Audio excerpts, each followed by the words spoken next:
ఉమ్మడి మెదక్ జిల్లా వ్యాప్తంగా అసెంబ్లీ ఎన్నికల పోలింగ్ ప్రశాంతంగా కొనసాగుతున్నాయి. నారాయణఖేడ్ కాంగ్రెస్ అభ్యర్థి డాక్టర్ సంజీవరెడ్డి ఓటు హక్కును వినియోగించుకున్నారు. ఇక సిద్దిపేట జిల్లా చింతమడలకలో సీఎం కేసీఆర్ కుటుంబ సమేతంగా ఓటు హక్కును వినియోగించుకున్నారు. మరో పక్క సిద్దిపేటలోని ప్రశాంత్ నగర్లో మంత్రి హరీష్ రావు తన ఓటు హక్కును వినియోగించుకున్నారు. ఇదే అంశంపై మరింత సమాచారం మా మెదక్ ప్రతినిధి సునీల్ అందిస్తారు. నా పేరు జలీల్ సార్.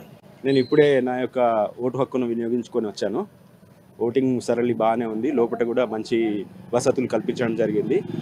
అంత సవ్యంగా మరి అధికారులు కూడా మంచి పర్యవేక్షణలో అన్ని విధాలుగా ఓటర్లకు మంచి వసతులు కల్పించి ఓటింగ్ ప్రక్రియను కొనసాగిస్తున్నారు.